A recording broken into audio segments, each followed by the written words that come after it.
Mesdames, Messieurs, merci d'être avec nous. C'est parti pour la deuxième table ronde de la journée avec une thématique qui nous réunit aujourd'hui avec nos intervenants. Comment remplacer le gaz russe ou comment serons-nous capables de produire une énergie verte territoriale? C'est donc parti pour 1 heure et demie à peu près de débat et puis d'échanges surtout. Alors moi, j'ai pas comme Virginie le petit chronomètre, mais j'ai ma montre que je consulterai régulièrement pour essayer de tenir le timing. Donc ne pensez pas que je m'ennuie pendant vos propos. C'est simplement qu'il va falloir évidemment condenser ces deux panels qui sont avec nous aujourd'hui sur cette thématique-là. Donc on commence avec un premier panel comme tout à l'heure et puis un second tout à l'heure. Voilà, on va vous présenter les invités simplement pour moi, le temps de vous rappeler que vous pouvez participer, comme vous l'avez vu pour ceux qui étaient là pour la première table ronde, aux échanges en posant vos questions sur l'application Klaxoon. Donc posez toutes vos questions en temps réel pendant la conférence et puis on y répondra en tout cas au maximum juste après. On va donc présenter les invités de ce premier panel qui nous accompagnent donc sur cette thématique de l'énergie verte territoriale. Tout d'abord, à ma gauche, Arnaud Bourgeois, directeur de la décarbonation de l'industrie du groupe Veolia. Bonjour. Bonjour à tous. À vos côtés, Nicolas van der Heyden, directeur du site Solvay de Dombasle. Bonjour. Vous avez failli avoir 2 micros pour le prix d'un, donc c'est très bien. Et François Werner, également avec nous, vice-président de la région Grand Est. Bonjour. En charge de la transition écologique et énergétique. Merci d'être avec nous donc pour cette première grande demi-heure. Alors on va rentrer tout de suite dans le vif du sujet par rapport à la thématique qui nous réunit aujourd'hui. Et voilà, on l'a bien compris, le contexte international nous pousse aujourd'hui à essayer d'acquérir le plus rapidement possible une indépendance énergétique. Et François Werner, je vais m'adresser à vous. Par rapport à cette situation-là, et par rapport aussi, et je vais un peu plagier peut-être le baromètre, sommes-nous prêts, c'est la question un peu centrale aujourd'hui, sommes-nous prêts, et particulièrement dans le Grand Est aujourd'hui, à mettre en place une production d'énergie verte? Sommes-nous prêts à répondre à ce grand défi qui est déjà là et qui va se présenter à l'avenir? Alors on est d'autant plus prêts que notre enjeu est plus fort que la quasi-totalité des autres régions françaises. Nous sommes un très gros consommateur d'énergie. La région Grand Est héberge 13 des 50 plus gros sites consommateurs d'énergie, y compris mon voisin, en France. Et par conséquent, le défi, il est absolument énorme.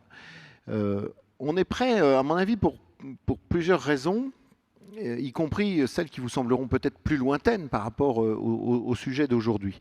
Le premier, c'est qu'on est le Grand Est et que nous ne réagissons pas tout à fait comme tout le monde, et que nous sommes des gens disciplinés, et des gens qui, quand, je le dis sans plaisanter, quand on fixe un cap, la plupart du temps, on y va, et on y va plus volontiers. Et le premier cap à fixer, c'est de se dire que la meilleure énergie pour remplacer le gaz russe ou pour décarboner, c'est celle qu'on ne consomme pas. Et donc, bien évidemment, notre premier sujet, nous, comme région, c'est de faire en sorte, à la fois par le changement des comportements et évidemment par le changement des équipements, qu'on diminue à performance et à confort égal, qu'on diminue, ou peut-être à confort un peu moindre, mais qu'on diminue la consommation d'énergie. Et ça, on s'est rendu compte que il y avait incontestablement un mouvement très important qu'on retrouve évidemment dans d'autres régions, mais qui fonctionne, et que les dispositifs qui sont les nôtres, c'est pas aujourd'hui qu'on va les détailler, bien sûr c'est pas le lieu, mais ont toute leur efficacité par rapport à ça. C'est évidemment le travail sur l'isolation, c'est le travail sur le passage au LED, c'est le travail encore une fois sur des comportements plus vertueux. Je suis maire d'une commune relativement petite, toutes les communes se sont jetées dans la sobriété pour elles-mêmes et pour leurs habitants, et c'est ce premier sujet qui est essentiel. Et puis le deuxième, je vais essayer de ne pas être trop long, le deuxième, c'est que nous sommes la première région de France en matière, par exemple, de production de biogaz. Nous produisons 22% de la méthanisation nationale. Je prends cet exemple, mais on va parler d'autres opportunités. Et on est donc aussi, on est très consommateur, mais on est aussi très producteur. Inutile de, enfin, le plus simple est de traverser aujourd'hui une région comme la Champagne pour voir à quel point on a pu et su se lancer dans des énergies renouvelables comme l'éolien. Alors on l'a bien entendu tout à l'heure lors de la première table ronde, il y a une véritable urgence à faire face finalement à ce contexte, ce lourd contexte international, et bien sûr face à la situation climatique. Arnaud Bourgeois, il s'agit peut-être de mettre les ressources au bon endroit, si je puis dire, les ressources sur les projets qui comptent aujourd'hui pour avancer concrètement. Oui, oui, tout à fait. Donc, on a vu sur la première table ronde qu'il y a une notion d'urgence. Enfin, les photos qui ont été présentées, je les ai trouvées extrêmement marquantes, hein. Quand vous voyez Paris avec une demi-tour Eiffel ou le Panthéon sous les flammes, bon, il y a un côté un peu, il y a un côté un petit peu spectacle sans doute, mais l'urgence, elle est là. Et pour faire face à l'urgence, il y a une question prioritaire qui est l'efficacité. C'est-à-dire que les ressources qu'on a, que ce soit des ressources humaines, que ce soit des ressources d'ingénierie, que ce soit des ressources financières, elles sont limitées. Et si on n'a que quelques années pour faire basculer la dynamique, eh bien, il faut les mettre au bon endroit. Autour de la table aujourd'hui, on est des industriels qui essayent de faire basculer l'industrie vers des productions décarbonées, donc en remplacement du gaz russe. Ou en remplacement du charbon. Et on va essayer de vous expliquer en quoi ces projets-là ont des impacts qui sont extrêmement élevés et extrêmement rapides. Alors, on va parler bien sûr en détail du projet Dombasle Énergie tout à l'heure avec le directeur du site Solvay, Nicolas van der Heyden. Mais simplement, vous parliez de décarbonation de l'industrie, Arnaud Bourgeois. On en est où concrètement ici même sur le territoire par rapport au contexte et depuis notamment le début de la guerre en Ukraine? Alors, la guerre en Ukraine, ça a été un catalyseur quelque part, puisque on parlait tout à l'heure des comptes d'exploitation d'une société. Pour pouvoir lancer un projet et que ce projet se réalise, il faut que les critères économiques et financiers de ce projet soient respectés. C'est d'autant plus vrai quand on est entre industriels. Bon, la guerre en Ukraine, elle a impacté le prix du gaz puisqu'elle l'a multiplié par 5 pendant une période. Heureusement, c'est redescendu depuis. Mais donc, ça a accéléré, je dirais, les circuits de décision au niveau des industriels sur le lancement des projets. Bon, la prise de conscience au niveau des industriels, qu'on a l'occasion de rencontrer très fréquemment, puisque Veolia propose en fait à l'ensemble des industriels qui consomment beaucoup d'énergie des solutions de pompe à chaleur, de biomasse pour les décarboner.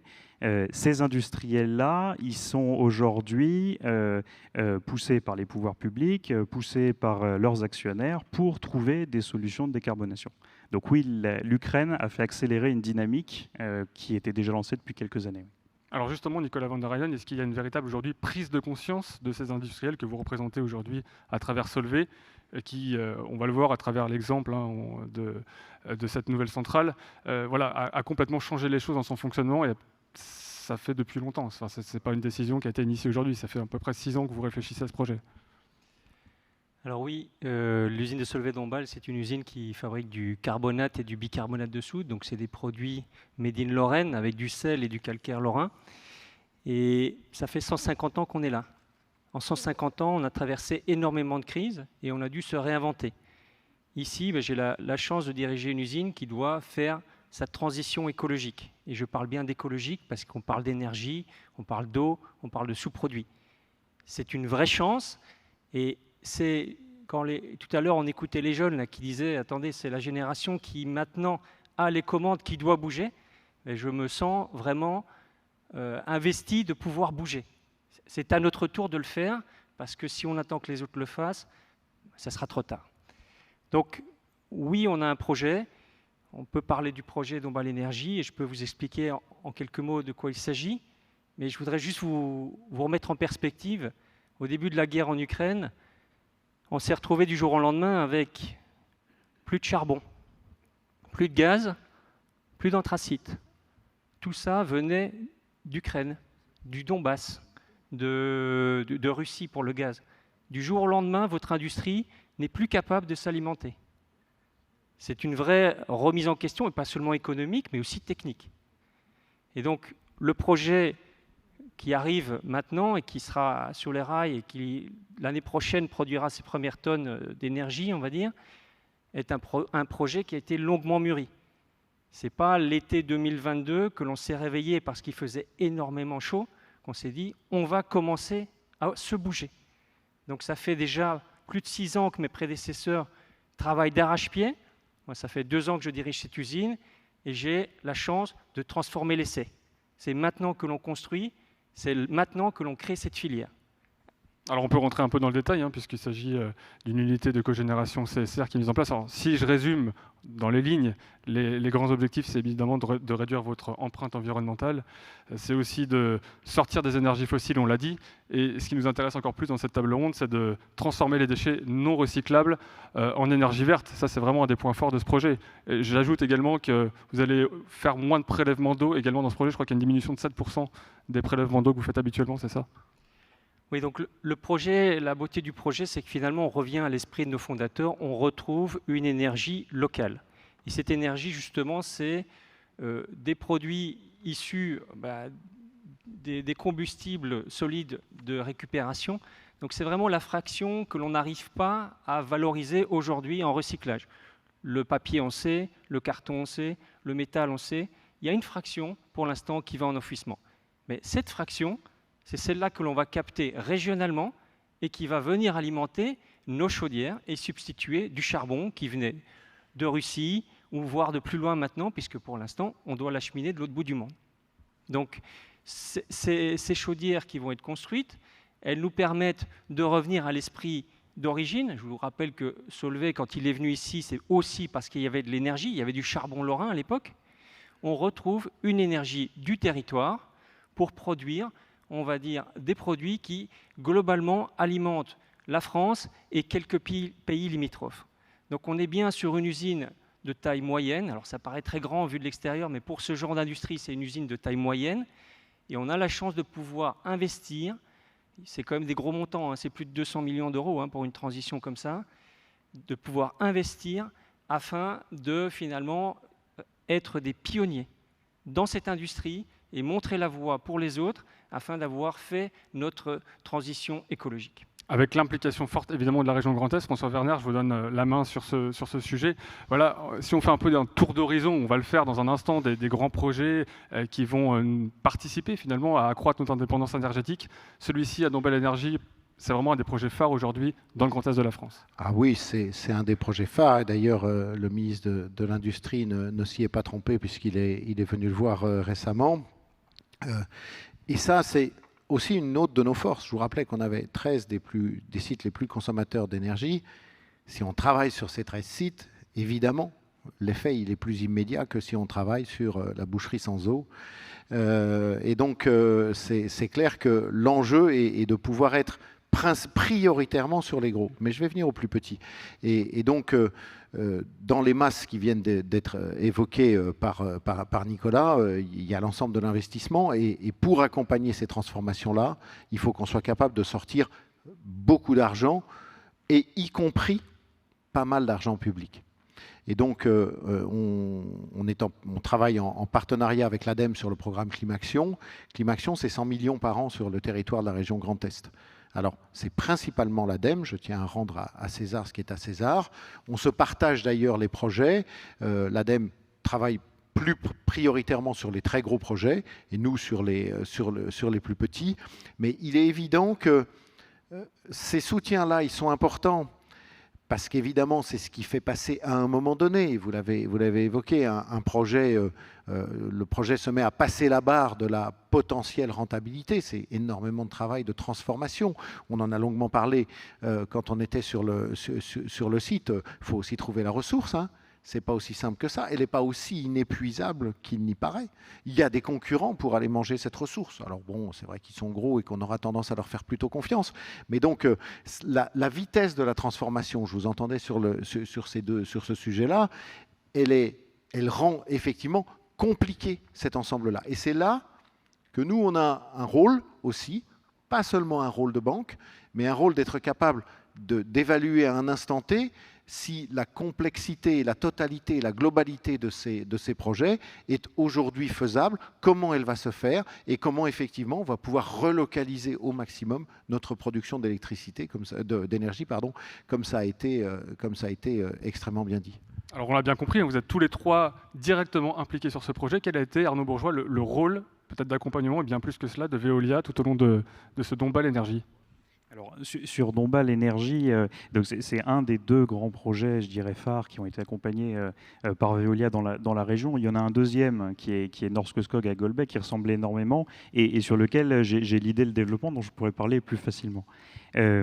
Sur ces projets-là, je pense que déjà, il y a une synergie d'acteurs à mettre en place. C'est-à-dire qu'on a besoin des pouvoirs publics, on a besoin d'avoir des ingénieries qui sont compétentes, on a besoin d'avoir des constructeurs qui savent faire et qui savent délivrer des centrales à l'heure avec la bonne qualité et en respectant les prix, les conditions de départ.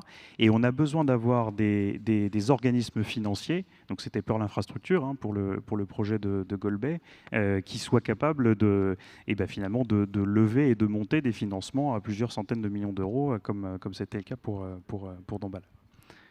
Un petit mot sur les riverains, forcément, qui sont directement impactés. C'est aussi un peu la thématique de la journée, l'acceptabilité hein, de ce genre d'unité, de projet en l'occurrence, que l'on développe à échelle régionale pour le coup. Comment vous avez travaillé avec les riverains? Je pense qu'il y a eu un vrai travail initié depuis quelques temps maintenant. Donc il y a eu un vrai travail qui a été engagé bien avant que j'arrive hein, avec les riverains pour leur expliquer l'enjeu du projet, pour les embarquer.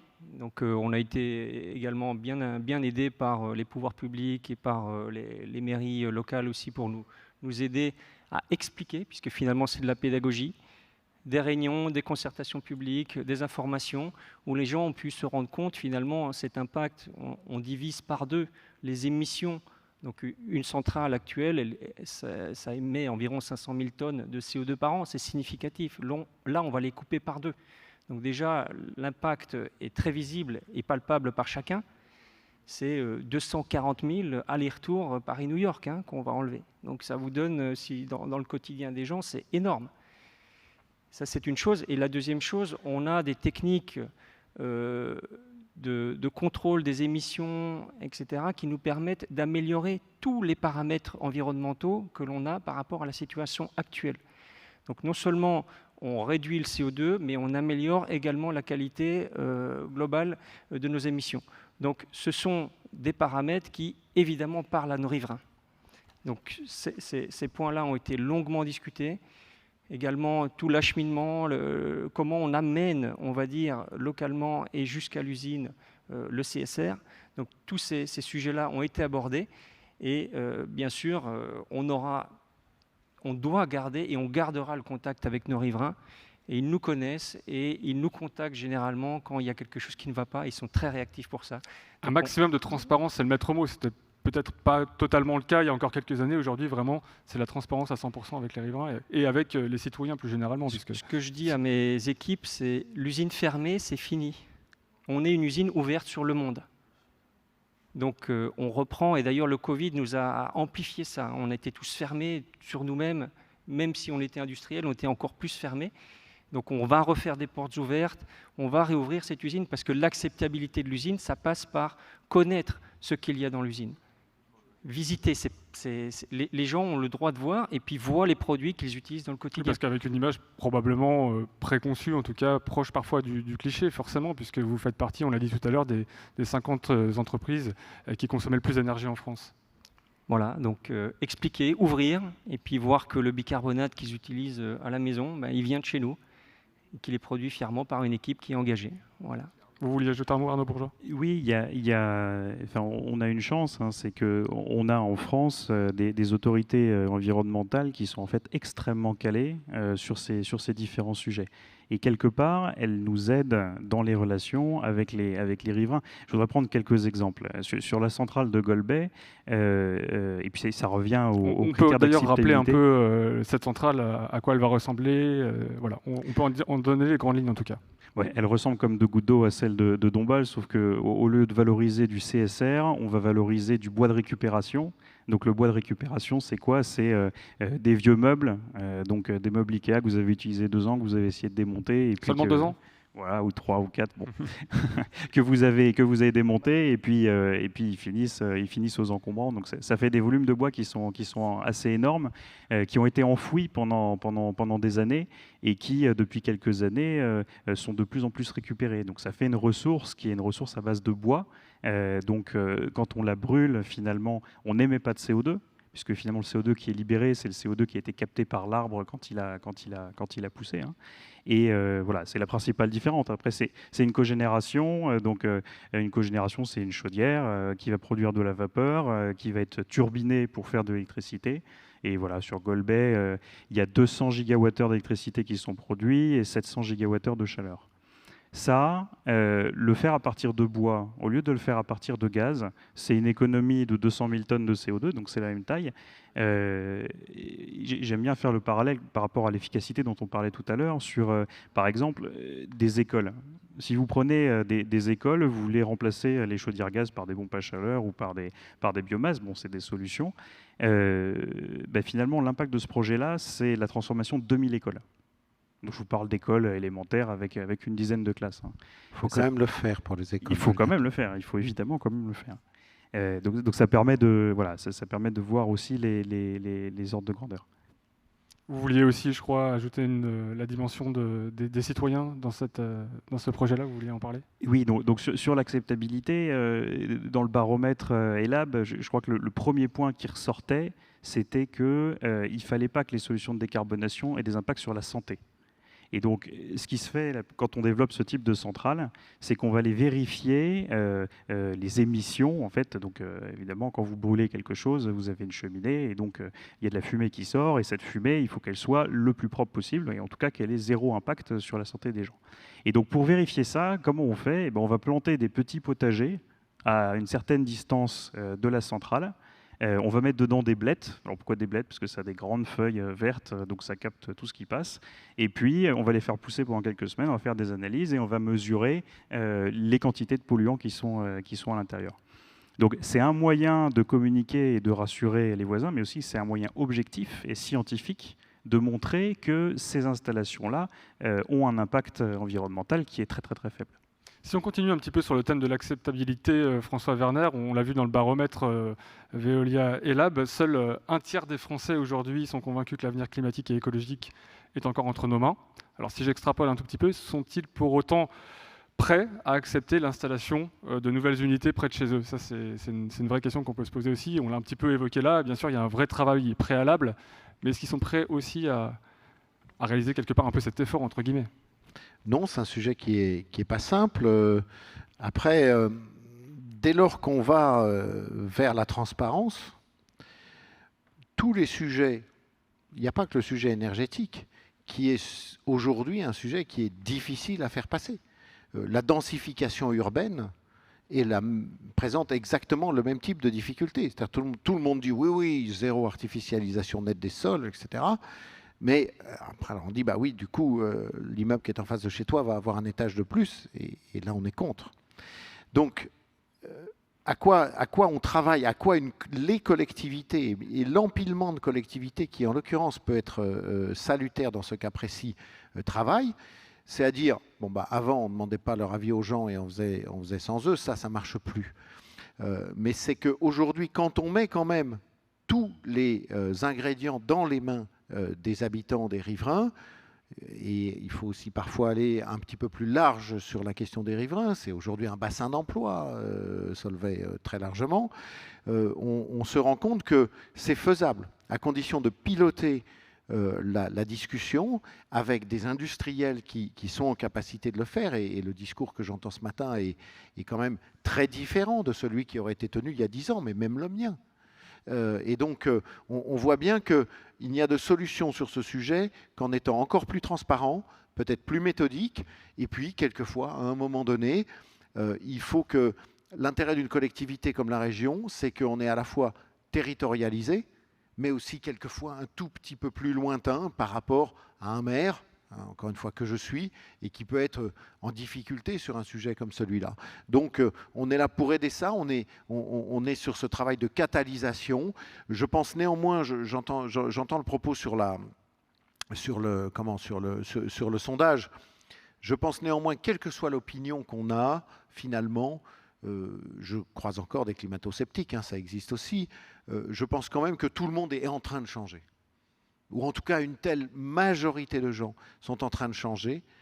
Et je voudrais aussi qu'à travers le débat qu'on a aujourd'hui, on se rende compte que cette consommation d'énergie-là, ce n'est pas la consommation d'énergie de Solvay. C'est notre consommation d'énergie, c'est notre consommation de produits transformés que nous continuons d'avoir. Parce que sinon, après, c'est toujours un prétexte de dire, bah oui, eux, ils n'ont qu'à changer, ils n'ont qu'à se transformer, puis moi, je ne change pas mes habitudes. Non, ce sont toutes nos habitudes de vie et de consommation qui font qu'à un moment donné, nous demandons à quelqu'un de produire cette énergie et de consommer cette énergie pour produire ce que nous attendons. Donc, je le dis un peu partout, ça ne plaît pas, hein, je sais très bien, mais... ça ne plaît pas, y compris d'ailleurs à certaines tendances écologistes qui voudraient qu'on dise, voilà, il faut que les gros fassent plus d'efforts que les petits, mais nous sommes dans le même effort, tous, collectivement. Et donc, ça, je pense que c'est un message quand même qui passe. Je parlais tout à l'heure éolien, c'est pas simple, hein. Aujourd'hui, la densification de certaines zones éoliennes, et qui va continuer, elle est aujourd'hui pas simple, mais quand on arrive à parler, vous avez vu les chiffres, les sujets sur les nombres d'écoles, sur les allers-retours Paris-New York, etc. Quand on démontre quand même le volume qu'on arrive aujourd'hui à produire, qui n'est plus du tout anecdotique, en renouvelable, je pense que ça parle aux gens. Il faut qu'on continue de le faire. Moi, je me considère largement comme un transmetteur. On me dit, c'est quoi ta politique énergétique ? Politique énergétique, oui, si on veut, mais derrière, c'est aussi et surtout la transmission, l'information, le partage, la concertation et parfois l'éducation. Je vais jusqu'à... Alors, effort collectif, on l'aura bien compris, et peut-être on peut évoquer la dimension aussi de réseau. Nicolas van der Heyden, je vous donne la parole parce qu'on parle de valorisation des déchets, mais on peut aussi imaginer, par exemple, que les déchets que vous valorisez puissent servir à des entreprises voisines, peut-être tisser des réseaux un peu plus forts aussi avec les voisins. Là, je ne parle pas forcément des riverains, mais vraiment de la dimension entreprise. Est-ce que c'est quelque chose qui est un petit peu dans l'air du temps ou quelque chose qui se développe ? Alors le travail, en tout cas inter-entreprise, se développe assez fort. Bon, Charlie Lalo en a parlé tout à l'heure, mais on essaye vraiment de voir comment valoriser tous nos sous-produits pour réduire notre impact environnemental. Ça fait partie des grands piliers, hein. Donc l'eau, l'énergie, et puis la valorisation des sous-produits. On est vraiment actif sur ces trois sujets-là. Après, c'est encore, je vais dire, un peu moins mûr. Si je dois donner un niveau de maturité, je pense qu'en énergie, on a fait beaucoup. En eau, on est très bien avancé.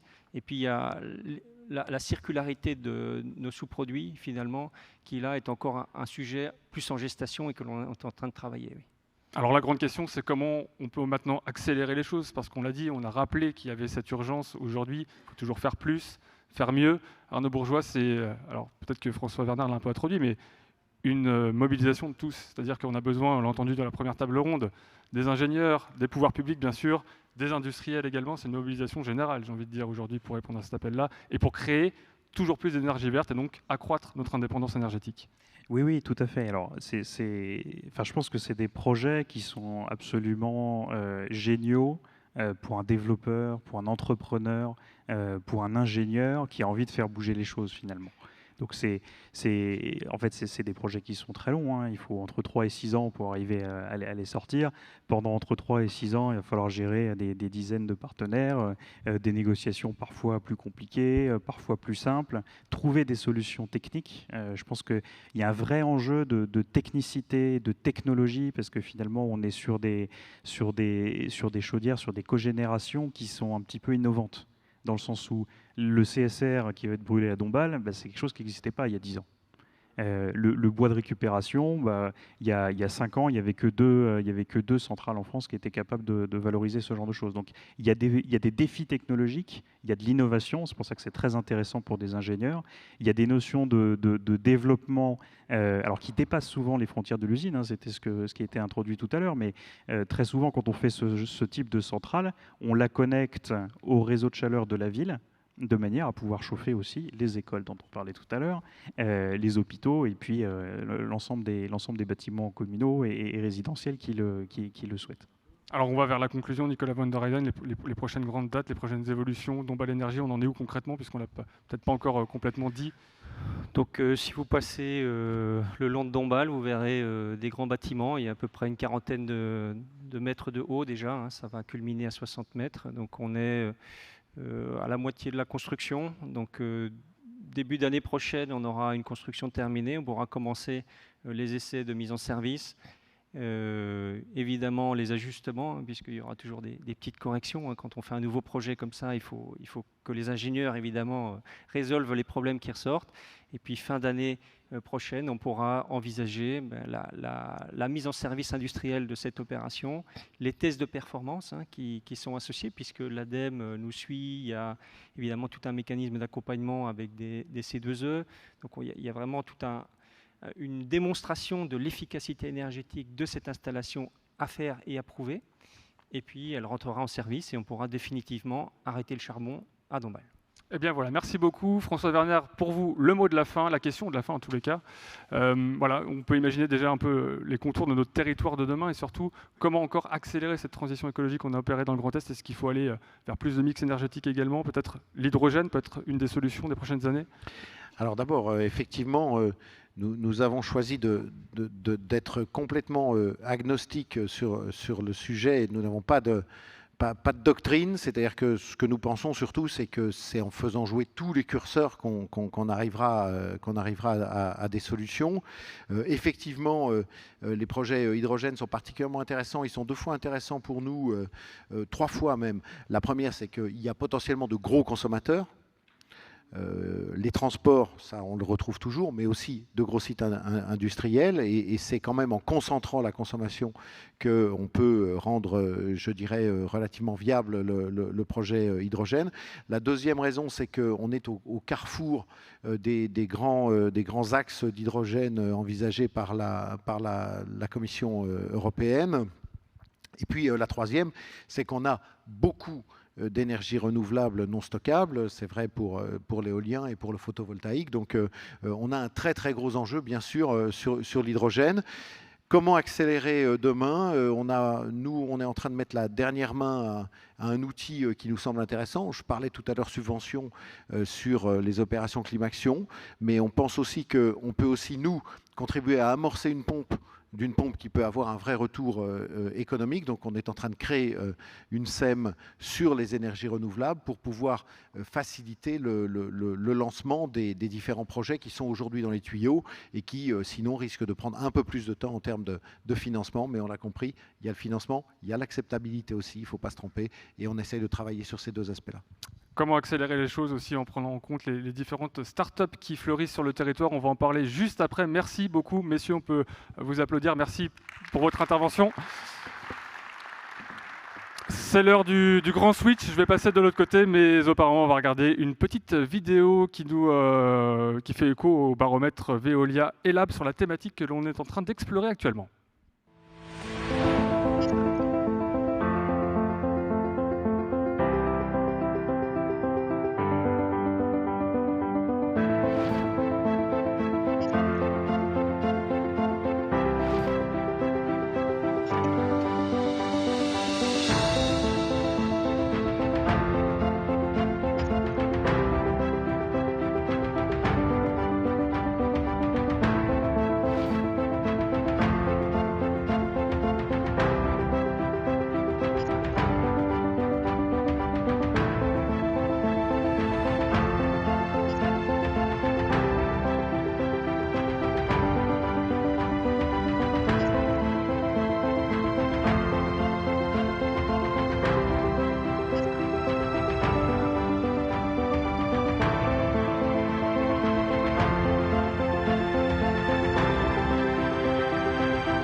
Voilà, messieurs, j'en profite pour vous dire de ne pas vous évader, hein, puisqu'évidemment, on aura encore besoin de vous pour les questions-réponses dans quelques minutes, juste après cette deuxième partie de la table ronde, donc sur cette thématique de comment remplacer le gaz russe ou comment serons-nous capables de produire une énergie verte territoriale. J'accueille à mes côtés tout d'abord Philippe Glaeser, vice-président de l'Eurométropole de Metz, délégué à la transition écologique et au paysage. Bonjour Philippe. Bonjour. À votre gauche, on retrouve Clément Carato, président fondateur d'Arkeal. Bonjour Clément. Bonjour. Et Jonathan Fritsch, à mes côtés, président fondateur de Biorengaz.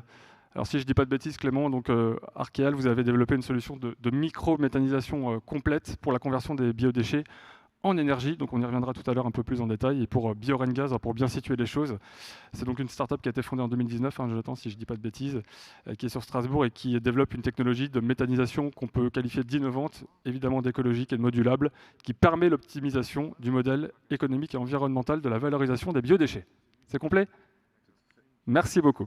Alors, on peut rebondir sur les derniers propos qui ont été tenus par François Vernard il y a quelques instants, Philippe Glaser, et notamment sur l'hydrogène, la thématique de l'hydrogène.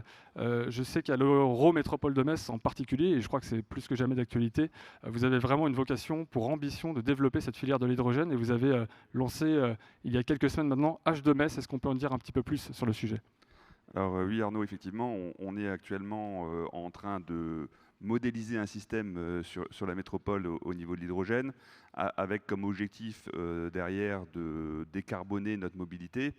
Ça va être le cas sur les transports publics et notamment la prochaine ligne en site propre qui va être déployée sur la ville de Metz, et puis un accompagnement et une transition progressive aussi de nos bennes à ordures ménagères.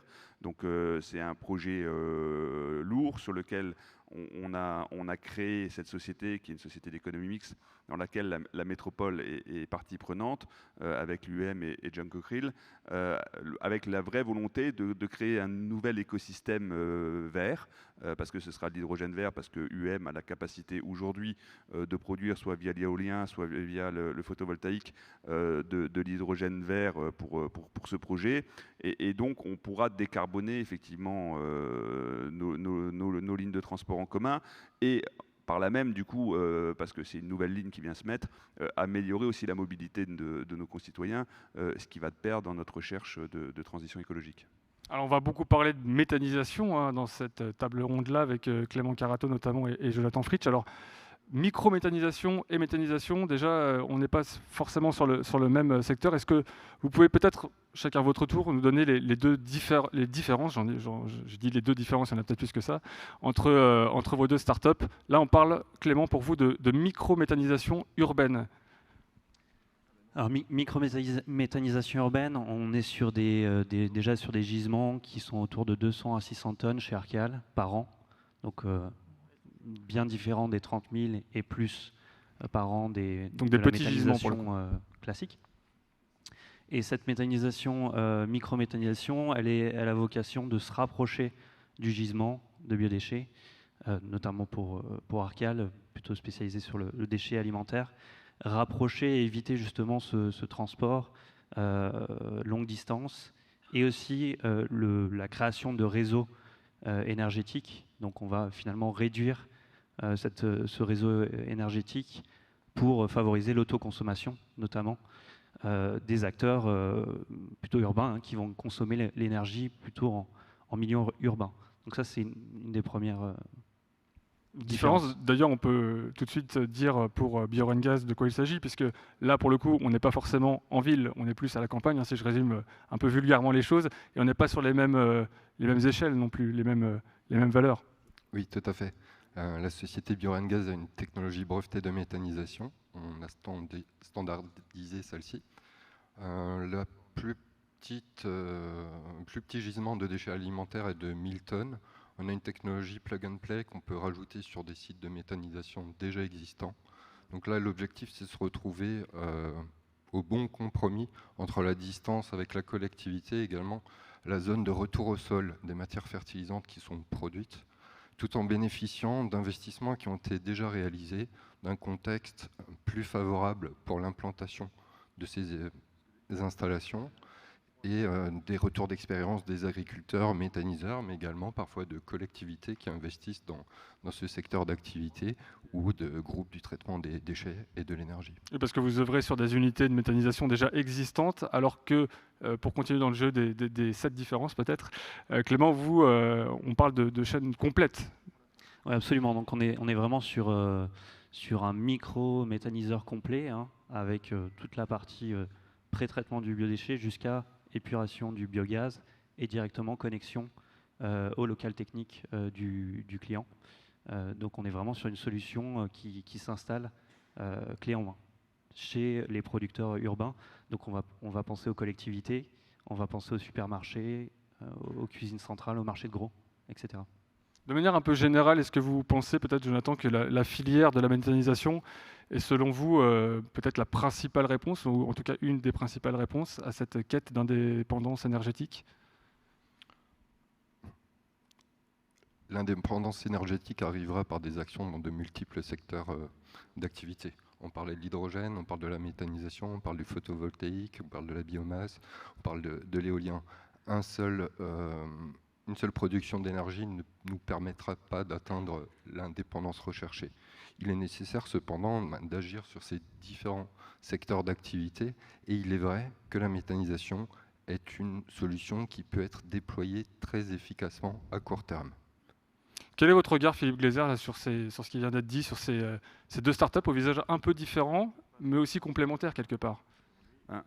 Comme le disait François Werner tout à l'heure, on est dans de l'innovation sur le territoire, sur lequel on a besoin aujourd'hui de coordonner l'ensemble des acteurs. Donc on a différents niveaux d'échelle, et c'est intéressant d'avoir ces différents niveaux d'échelle. On les a au niveau territorial, mais il faut qu'on les ait au niveau aussi des solutions qui sont proposées aujourd'hui sur les territoires. Il faut de la méthanisation j'ai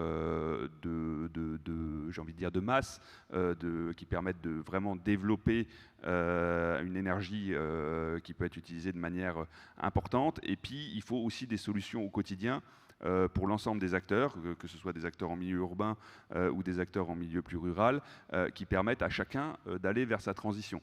Dans le photovoltaïque, ça se fait assez naturellement entre les panneaux individuels, les centrales associatives ou derrière des grandes installations et des grandes fermes photovoltaïques, comme on peut le voir. Il faut que dans chaque avancée technologique et dans chaque action de transition, on puisse trouver ces degrés qui permettent à chacun de pouvoir aller vers sa transition, soit à titre individuel et citoyen, soit à titre collectif au niveau d'un territoire, soit à titre industriel quand c'est des industries qui consomment beaucoup d'énergie. Au sein des collectivités telles que la vôtre, en fait, tout est une question d'équilibre, si je comprends bien.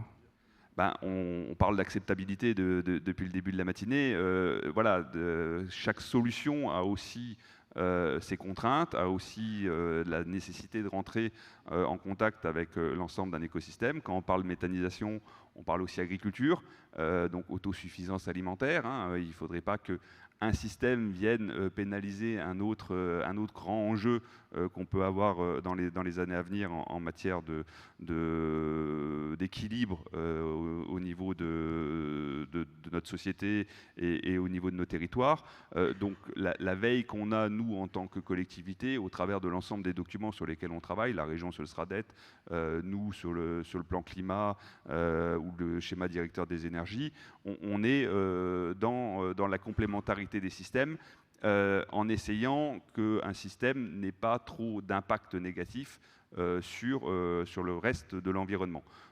Mais qui dit méthanisation, dit problématique éventuellement de pollution, qualité de l'air, pollution de l'eau. On travaille sur la région Messine à travailler aussi avec les agriculteurs pour aller vers une agriculture plus propre et plus respectueuse. Il y a un gros travail qui a été engagé par le CERM et sa présidente Rachel Burgi qui va vers cette volonté d'accompagner vraiment tous les acteurs. Et donc ce plan climat qui aujourd'hui nous anime sur le territoire, il prend vraiment en compte toutes ces facettes de sobriété, de réduction des énergies, de transition et de transformation et d'acceptabilité sociale dans tous les domaines qui peuvent effectivement toucher nos concitoyens. Alors on peut rester un petit peu sur l'acceptabilité justement.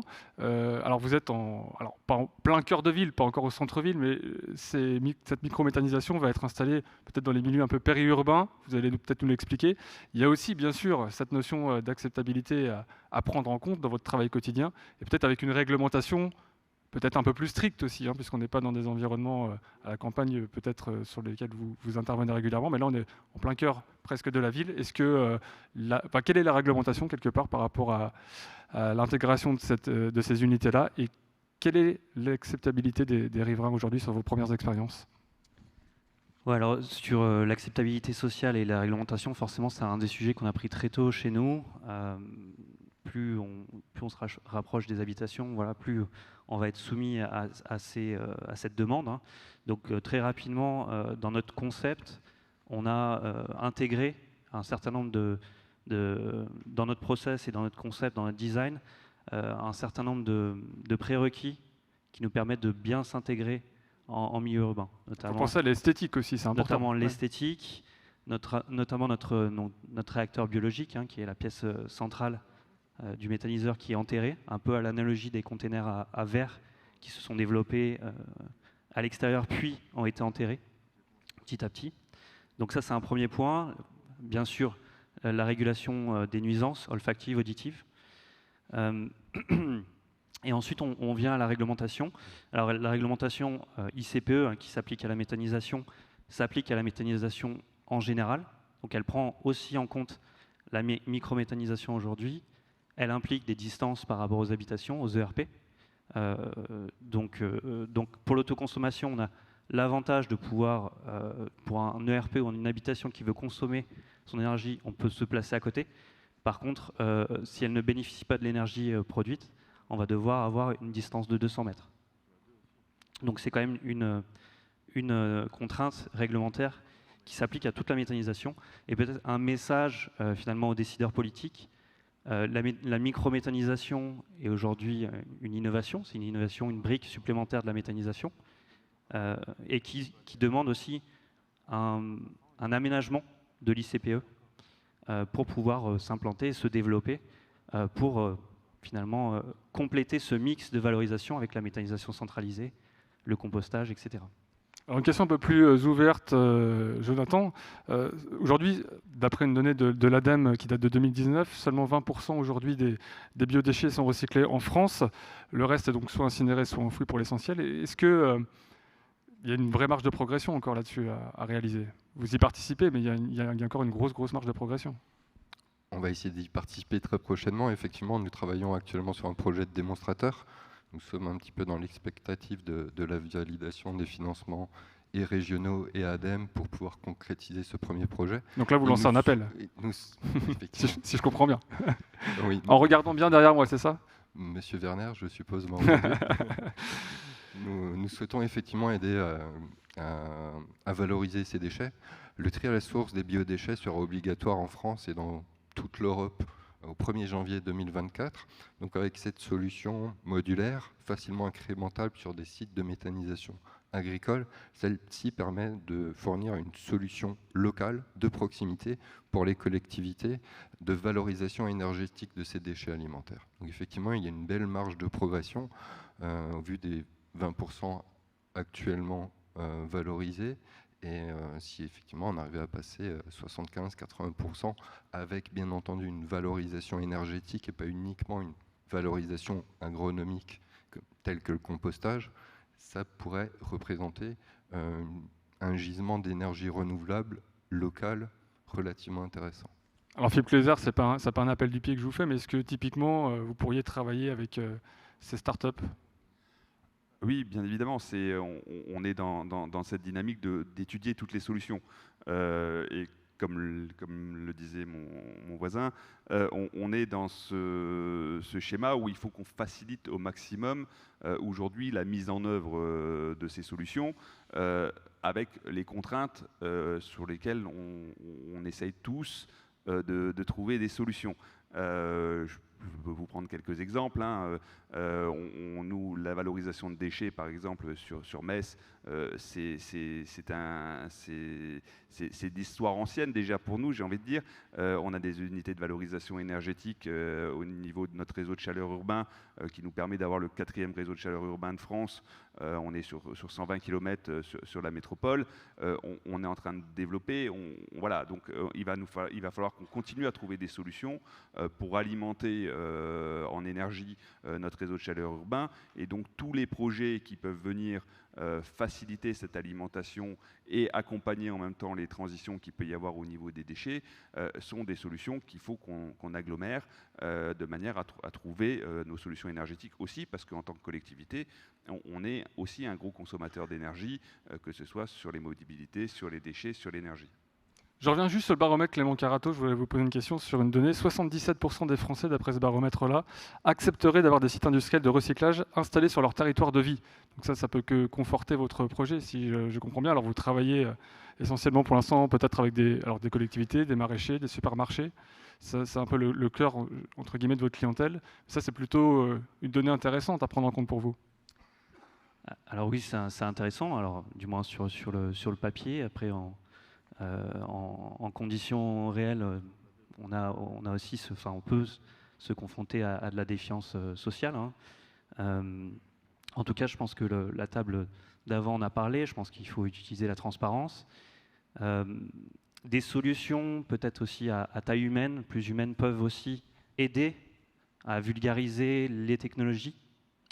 Plus on est proche de son déchet, plus on est proche de son énergie, mieux on réalise finalement. À les incorporer quelque part dans notre rythme de vie, c'est ça? Exactement. C'est-à-dire de prendre les habitudes. Et sortir un petit peu du modèle exutoire du déchet, mais aussi voir qu'ils ont une vraie valeur énergétique et agronomique. Donc je pense que à la fois la vulgarisation, la transparence et des unités parmi le mix qui peuvent être à taille humaine plus proche peuvent aider à cette acceptabilité sociale. Philippe, je voulais aussi vous faire réagir sur une autre donnée du baromètre. 1 Français sur 2 est d'accord pour payer son énergie un petit peu plus chère pour qu'elle soit plus locale et moins émettrice de CO2 forcément. Ça vous évoque quoi? C'est un chiffre qui en fait est pas très élevé. Oui, c'est on peu. sait qu'aujourd'hui, effectivement, c'est peu, 50%. On sait qu'aujourd'hui, en plus, le prix de l'énergie qu'on paye aujourd'hui n'est pas forcément le vrai. Et donc, il faut qu'il y ait cette conscience collective à un moment que l'énergie a un coût qui peut être beaucoup plus important et qui peut être éventuellement plus important quand cette énergie est verte. Même si on s'aperçoit qu'aujourd'hui, avec le développement technologique, avec des projets justement de start-up et de grands industriels, on produit de l'énergie verte à un coût qui n'est pas forcément aujourd'hui plus élevé que le coût du pétrole ou d'autres énergies. Donc c'est aussi dans l'esprit une transformation de la vision que doivent avoir les gens par rapport à ce coût réel de l'énergie et d'aller vers l'énergie verte et pas forcément quelque chose qui est plus cher, sauf qu'on a toujours cette tendance, quand on investit dans l'énergie verte, à se demander quel va être notre retour sur investissement. Et pour les gens, un retour sur investissement parfois de 15 ans paraît insurmontable, alors que c'est juste une échelle à titre individuel qui peut être correctement absorbée et correctement travaillée. Après, il faut aussi que tout l'écosystème autour se mette en place pour ça. Il faut que les banques jouent le jeu, il faut que les partenaires jouent le jeu, il faut que les financeurs jouent le jeu de manière à accompagner. Et puis sur l'accessibilité, on a le problème effectivement social qui est très fort derrière, où il faut aussi qu'on accompagne les publics les plus fragiles. Et pour ça, il faut vraiment que pour chaque mesure de transition qu'on prend, on ait vraiment l'accompagnement public qui vient derrière et la réflexion sur les blocages que ça peut entraîner socialement. Voilà, on a parlé récemment dans l'actualité des zones à faible émission sur la mobilité. Voilà, on a le dernier sondage qui est sorti qui disait que 85% des gens y étaient opposés aujourd'hui. Donc tout le monde dit oui, je suis prêt à laisser ma voiture, oui, je suis prêt à prendre du transport en commun, oui, je suis prêt à faire du vélo. Mais dès qu'on met une zone et qu'on met un peu de contraintes financières et ou techniques sur un projet de transition, automatiquement, on peut avoir des retournements de situation dans l'opinion qui sont assez importants. Il y a toujours un décalage entre l'envie et la réalité des choses, peut-être. Tout à fait. Alors, pour terminer, pour aller vers la conclusion, on évoquait tout à l'heure le rôle du Grand Est, plus généralement, le rôle de Metz aussi, bien sûr, qui fait partie des grandes villes du Grand Est, qui fait un peu office peut-être de bon élève, quelque part, en production d'énergie verte. On le disait tout à l'heure avec François Werner. Il y a un vrai rôle à jouer pour l'Eurométropole et plus généralement pour la région? Oui, parce que, comme on a pu le dire dans la matinée, c'est des vrais enjeux économiques et des vrais enjeux locaux pour nous. C'est de la formation, c'est de l'industrie, c'est de l'indépendance et de la résilience. Et il faut que tout ça s'accompagne sur le territoire d'une vraie prise de conscience. On travaille là-dessus. On est en pleine adoption, nous, de notre plan climat, où on a fait énormément de concertations en y incluant des jeunes, des universités, les entreprises, le citoyen, avec des enquêtes de terrain, avec des grands sondages et des grandes enquêtes auprès de nos concitoyens pour savoir ce qu'ils attendaient et puis pour savoir aussi sur quoi ils étaient prêts à s'engager.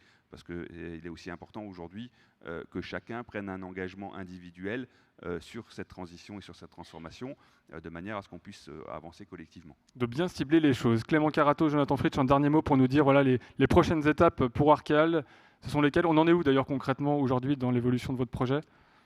Oui, alors nous, on a développé une preuve de concept en 2021 et là, on travaille depuis 2022 à un projet pilote, donc l'échelle 1.1, pré-commercial. Parce qu'il faut dire pour vous deux que tout est frais. Hein, C'est ça. lancement en 2019, 2021. On a 3 ans et demi d'existence, hein, donc c'est pour un des projets industriels, ça reste encore assez tôt. En tout cas, il y a eu des preuves des concepts, Jonathan aussi en a, et du coup, nous, notre objectif sur 2024, c'est de développer notre premier pilote qui sera ensuite visitable. Donc, je vous invite à vous connecter sur les réseaux pour nous suivre et suivre l'avancée de notre projet. Merci beaucoup. Même question, Jonathan. BioRenGaz a réalisé différentes preuves de concept, donc en laboratoire pour la valorisation des déchets alimentaires, pour le traitement de l'eau également, pour les bouts de station d'épuration. On a validé également une preuve de concept dans ce que l'on appelle la méthanation. Donc on récupère de l'hydrogène et du CO2 pour faire du CH4. Suite à cela, nous avons également fait la validation des performances sur un pilote industriel de 15 mètres cubes sur lequel on a validé les performances. Et au cours d'expérimentations complémentaires, nous avons fait une découverte expérimentale. En fait, nous avons sélectionné des bactéries spécifiques qui nous ont permis de produire du biohydrogène, donc de l'hydrogène biologique. Nous allons continuer de la R&D sur ce sujet-là. Par contre, la priorité pour BioRenGaz actuellement, c'est la concrétisation du premier projet de démonstrateur industriel qui vise à mettre en place une ligne dédiée à la valorisation des déchets alimentaires sur un site de méthanisation agricole afin de lui permettre d'atteindre l'autonomie énergétique. Il y aura une valorisation complémentaire qui sera mise en place. Un projet d'environ 2 millions d'euros, hein, c'est ça si je ne dis pas de bêtises. Oui, effectivement. Estimé en tout cas. C'est ça, on est sur un budget global de 2 millions d'euros. Et pour pouvoir concrétiser ce projet, au vu des contraintes spécifiques de l'installation, nous sommes actuellement en recherche pour notre client de 1 million d'euros de subvention. Très bien, merci pour tous ces éléments. On vous retrouve, si je ne dis pas de bêtises, sur le village des solutions aussi entre midi. On peut vous rendre visite, vous poser toutes les questions. C'est pas terminé, Philippe, ne regardez pas comme ça. Vous allez répondre aux questions du public, puisque vous avez eu, j'espère en tout cas, l'occasion de poser toutes vos questions à nos invités. On peut d'ailleurs applaudir également nos 3 intervenants. Alors, on va... Oh bah, oulala, je vois déjà les questions. Il va y avoir de la lecture. Est-ce que vous êtes prêts à pouvoir les prendre en compte? Alors, 12 intervenants de qualité, mais tous masculins, c'est compliqué de changer. Donc voilà, effectivement, bon, pour l'instant, c'est vrai. Mais ça va se féminiser un petit peu cet après-midi quand même, heureusement. À travers la crise ukrainienne, on a pu déterminer une carte des carbodépendants de Solvay au boulanger. Comment guider ceux qu'on a su collectivement aider vers une obligation d'agir? Alors, Nicolas Van der Heyden, je vous laisse relire bien la question. Qui pourrait y répondre? Elle est là au centre, enfin la deuxième en partant de la gauche. Alors, je vous laisse peut-être le temps de la prendre en considération, de l'intégrer. Comment une usine de production de laine de roche a-t-elle pu voir le jour récemment près de Thionville alors qu'elle fonctionne au charbon? Est-ce que quelqu'un peut répondre à cette question, a une idée sur le sujet? Non, pas du tout. Bon, bah pour l'instant, il n'y a pas beaucoup de... Allez-y, François Werner, si vous voulez vous prendre le micro, c'est maintenant. Non, alors j'ai pas la réponse. Alors j'ai pas la réponse non plus à la première remarque, mais elle m'avait frappé aussi. En même temps, ça décarbone ni plus ni moins, mais ça s'entend et je le comprends. Sur ce sujet de Thionville, je promets, si on peut récupérer les coordonnées de la personne qui a posé la question, si elle peut peut-être lever une la main. réponse mais je connais pas le sujet, mais en revanche, à nous de nous y informer. Merci beaucoup. Alors, pensez-vous qu'à terme, il soit possible de produire sur un territoire la totalité de l'énergie qu'il consomme? Ça, c'est une question plus large. Je pense qu'on peut, peut-être, Philippe, y répondre, en tout cas donner quelques indications. Alors, sur un territoire comme l'Eurométropole, on sait qu'on ne produira pas l'intégralité de l'énergie qu'on va consommer, d'où des actions de sobriété aussi également à mettre en place et d'agir vraiment sur tous les leviers. Après, au niveau énergétique, on ne peut pas raisonner à l'échelle de chacun des territoires. Il y a des territoires proches justement de la métropole et notamment dans le bassin houiller où il y a de gros projets aujourd'hui de création d'énergie et tout ça doit s'équilibrer au niveau de territoires plus grands comme la région Grand Est, mais aussi au niveau national et international. Merci. Alors, une question qui concerne peut-être les startups qui sont avec nous aujourd'hui, peut-être pour rassurer aussi un peu les citoyens, n'y a-t-il pas un risque de fuite de gaz avec les méthaniseurs? Et si oui, comment le maîtriser? Clément, Jonathan, vous pouvez peut-être en dire un mot. Il y a un risque, hein, comme toute technologie. Bien entendu, il est nécessaire de mettre en place les moyens de sécurité adaptés afin de pouvoir éviter cette typologie de relargage de gaz dans l'atmosphère. La problématique évoquée actuellement sur le CH4 sera également la prochaine problématique sur l'hydrogène. Oui, Si vous voulez compléter, pardon. Rajouter aussi, juste, c'est vrai que la réglementation ICPE vient mettre un certain nombre de sécurités. On a aussi l'ATEX qui va certifier un certain nombre d'équipements. Donc c'est vraiment contrôlé. Et les ingénieurs travaillent pour avoir des systèmes qui sont réglementaires. Et après, on peut toujours faire l'analogie de la pompe à essence qui sont en ville. On va dire qu'elles sont assez matures pour ne avoir des risques, mais les contrôler. François Werner, une question, on a parlé 2 fois de SEM. Pourquoi ne pas mobiliser l'épargne des habitants du Grand Est pour qu'ils investissent directement et volontairement dans les projets par un fonds régional ou de l'actionnariat direct? Cela pourrait réduire le principe NIMBY. Alors, sujet très intéressant. Après, les conditions d'appel public à l'épargne sont extrêmement encadrées et compliquées en France. C'est d'ailleurs une bonne chose, ça permet de protéger l'épargnant, même si dans ce cas précis, on aimerait le faire. C'est vrai que ça pourrait réduire cet aspect des choses, c'est-à-dire pouvoir montrer qu'on peut aussi tirer profit de quelque chose qui peut apporter une contrainte près de chez soi.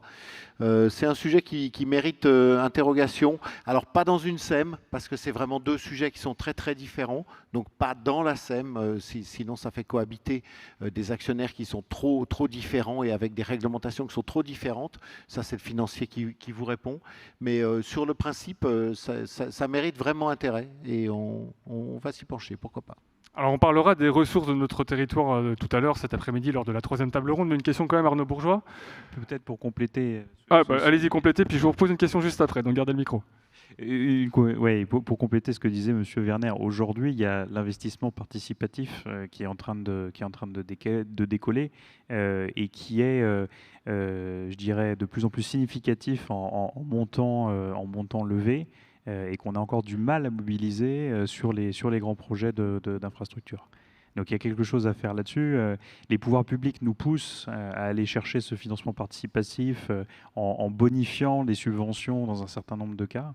Mais c'est sûr que c'est un très bon moyen de gérer le not in my backyard qui est mentionné ici. Oui. Autre question, la multiplication des projets biomasse bois ne risque-t-elle pas de fragiliser la ressource forestière? Alors c'est une excellente question. Je pense que c'est une question qui est au cœur des débats aujourd'hui de la RED 3, donc de la directive énergie renouvelable. Bon, déjà, il y a plusieurs catégories de bois. Le projet dont je vous ai parlé tout à l'heure, c'est du bois déchet, c'est du bois de récupération, c'est des vieux meubles. Donc évidemment, on ne va pas chercher les vieux meubles dans la forêt. Donc il n'y a aucun risque de déforestation quand on mobilise ce type de ressources. Dans les ressources biomasse, il y a de biomasse vierge, je dirais. Il y a le bois qui vient directement de forêt, donc qui est très encadré. Déjà aujourd'hui, quand vous voulez mobiliser cette ressource-là, vous ne pouvez prendre que des branches ou que des déchets de coupe. C'est-à-dire qu'évidemment, un arbre entier, de toute façon, le cœur du bois, il va servir pour faire des planches, pour faire des matériaux de construction, pour faire des meubles. Et donc, ce qui va être valorisable en énergie, c'est en fait des sous-produits ou des coproduits qui ne seraient pas valorisés s'ils n'étaient pas valorisés comme ça. Et cette valorisation de coproduits, aujourd'hui, elle participe à l'équilibre d'une exploitation forestière, donc elle est complètement nécessaire. Bon, une fois qu'on a dit tout ça, c'est certain que la biomasse, il va y avoir un moment où on va avoir épuisé l'ensemble du potentiel. Je pense qu'il y a des schémas régionaux biomasse qui sont construits régulièrement, dont M. Werner pourra en parler. Et puis, l'ADEME veille à ce que la densité des projets et la mobilisation des ressources soient coordonnées de manière à ce qu'on n'ait pas de problème de pénurie plus tard. Alors 100% d'accord d'une part avec la question et avec la réponse, ça tombe bien. Nous regardons avec prudence effectivement la biomasse bois. Il faut qu'elle reste ce qu'elle est là, et nous souhaitons d'autant plus être limité sur ce plan que la ressource bois est pour nous aussi dans deux directions très importantes pour le Grand Est, la construction bois bien entendu et l'ameublement, qui sont deux sujets sur lesquels on pense qu'on a un vrai potentiel de développement et que bien entendu la valeur ajoutée de ces deux filières-là est plus importante que strictement la biomasse. Donc on y va avec prudence, avec circonspection. On commence à mieux connaître les forêts françaises. Ce n'était pas le cas il y a 15 ou 20 ans. On commence à mieux connaître la réalité de la ressource. Il faut vraiment qu'on puisse hiérarchiser. C'est à nous aussi un petit peu de gérer ces priorités-là. En tout cas, on a une forêt qui, en revanche, en quantité de biomasse, se reconstitue extrêmement bien. Et ça, il faut qu'elle continue de pouvoir le faire, bien sûr. Alors, deux questions pour terminer. Vous gardez la main, Monsieur Werner. Existe-t-il des projets d'énergie d'envergure transfrontalier? Puisque, évidemment, on connaît le positionnement de la région Grand Est, qui est très particulier. Pas réalisation immédiate. On a déjà une très très grande solidarité électrique. Donc, l'énergie, enfin l'électricité allemande est quand même en bonne partie nucléaire, je me permets de le dire quand même. Et donc on a déjà cette solidarité-là. C'est sûr qu'il peut être intéressant de développer des projets. Aujourd'hui, on a quand même été très impacté effectivement par des positions énergétiques qui étaient quand même assez éloignées les unes des autres. C'est pas interdit que dans le futur on en développe, mais à ce stade j'en ai pas en tête, alors où j'ai un trou où on n'en a pas de significativement avancé. Merci beaucoup. Arnaud, oui. Oui, peut-être pour compléter, au niveau de l'Allemagne, il y a des compétences très fortes en ingénierie qui sont mobilisées très régulièrement sur les grands projets. Donc, même si ce n'est pas des projets transfrontaliers en tant que tels, il y a cette capacité à avoir quelque part des pools d'ingénieurs très très forts côté allemand qui peuvent nous aider. Oui. La dernière question pour Philippe Glaeser. Pourquoi pourquoi ne pas alimenter électriquement par des caténaires plutôt que par de l'H2 qui semble par contre bien adapté pour les camions de ramassage des déchets? Je vais regrouper, du coup, je vais prendre la question que personne ne voulait sur Thionville. On est un peu dans la même dynamique. La question, c'est qu'est-ce qu'il faut privilégier entre notre cadre de vie et la transition. On sait qu'aujourd'hui, si on remet des forêts de câbles au centre-ville pour être sur des caténaires électriques ou si on alimente de cette manière nos réseaux de transport, on aura, en termes de cadre de vie, un retour en arrière qui nous oblige à chercher d'autres solutions. L'hydrogène en est une, mais l'électrification des bus passe aussi par des bus qui seront beaucoup plus autonomes demain et on aura de la mobilité lourde électrique qui n'aura pas besoin de caténaires non plus. Donc ça évolue très vite.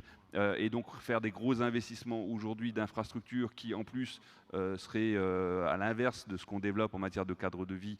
Voilà, on préfère planter des arbres aujourd'hui en centre-ville plutôt que de revenir à des infrastructures de ce type-là. Et puis pour répondre sur Thionville, même chose, c'est de la laine de roche qui est produite. Pour produire de la laine de roche, il faut de l'énergie. Là, dans ce cas-là, effectivement, c'est du charbon. Demain, ce sera sans doute de l'hydrogène ou autre chose. Donc la transition va aussi se faire sur nos industries. Elle aurait peut-être pu se faire à l'origine de l'entreprise, mais après, c'est les choix industriels et des industriels. Nous, notre travail aujourd'hui, c'est de les accompagner pour créer un écosystème local qui leur permette à un moment de trouver d'autres solutions pour créer de la laine de roche que effectivement de passer par une énergie carbonée. Eh bien, merci pour tous ces éléments. On peut vous applaudir. Merci à vous 6 d'avoir participé à cette deuxième table ronde de la journée. Je vais vous libérer pour la pause déjeuner, donc on reprendra à 14h30. Simplement pour moi, le temps de vous dire qu'à partir de 13h, et je parle à nos amis journalistes qui sont peut-être présents dans la salle, qu'il y aura au village des solutions la signature de l'accord de principe préfigurant le renouvellement du partenariat entre la région Grand Est, représentée par M. Werner, et Veolia. Donc c'est à 13h au village des solutions. Vous pouvez d'ailleurs vous y rendre aussi au village des solutions pour rencontrer Jonathan, Clément, qui seront tous sur place pour vous accompagner sur leur stand. Et puis à 13h30, dédicace avec Annick Monget, son livre Ops, ainsi que Jean Kent, qui sera là pour dédicacer son livre Ville et climat, quel défi, quelle solution. 13h30, c'est sur le stand de La Pensée Sauvage. Bon appétit, on reprend à partir de 14h30 avec une troisième table ronde, apporter des solutions locales au défi de la rareté des ressources. À tout à l'heure, merci.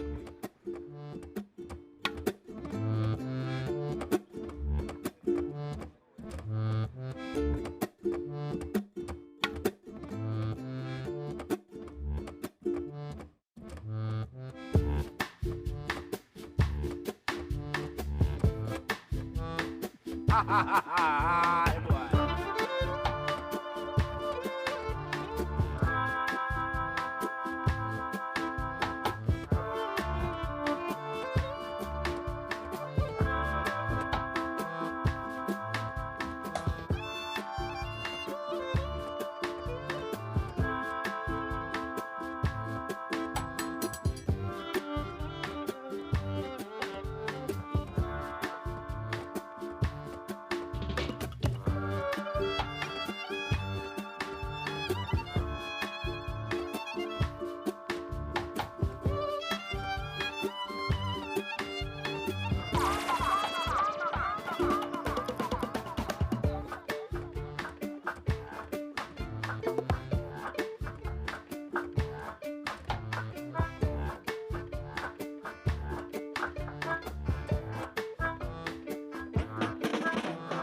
ha ha!